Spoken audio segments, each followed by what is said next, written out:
வணக்கம். நான் இயற்கை பூமி யூடியூப் சேனல் காக்கநல்லூர் கண்ணன். நீங்கள் பார்த்துக்கிட்டு இருக்கிறது முருங்கைக்கீரை. எல்லாத்துக்குமே தெரியும் முருங்கை. இந்த முருங்கை மரம் மட்டும்தான் தமிழ்நாட்டில் மரபணு மாற்றம் இருந்துச்சு. இதையும் இந்த பாவிய மரபணு மாற்றிட்டாங்க. இன்றைக்கி இது கொடி முருங்கை, நிறைய வகையான முருங்கைகள் வந்துட்டு இன்றைக்கி இந்த நம்ம நாட்டு முருங்கைகள் அழியும் தருவாயில் தான் இருக்குது. இந்த நாட்டு முருங்கைக்கீரைக்கு இணையான கீரைகள் இந்த நாட்டில் ஒரு கீரைக்கும் கிடையாது.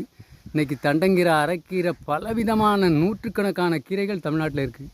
ஆனால் விவசாயி பயிரிடுற தண்டங்கீரை, அரைக்கீரையெல்லாம் கொடிய ஊடுருவும் தன்மை நஞ்சு மருந்துகளை அடித்து இன்றைக்கி கீரையை அப்படியே பசுமையாக கொண்டாந்து விற்காங்க.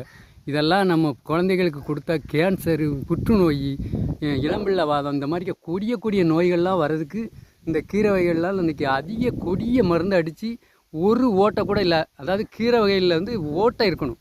புழு தின்னு ஓட்டை இருந்தால் அந்த கீரையை மனிதன் சாப்பிடலாம். சாப்பிட தகுதியான கீரைன்னு எங்கள் அம்மா சொல்லுவாள். இன்றைக்கி இந்த கீரையெல்லாம் கொடிய ரசாயன உரத்தை போட்டு கொடிய ரசாயன மருந்து அடித்து இந்த விவசாயிகள் இன்றைக்கி கொண்டாந்து கீரைகளை பயிர் பண்ணி கொடுக்காங்க. நம்ம நாட்டில் முருங்கைக்கீரைக்கு இணையான கீரை எதுவுமே இல்லை. பாவம் இல்லையா அந்த மக்கள்?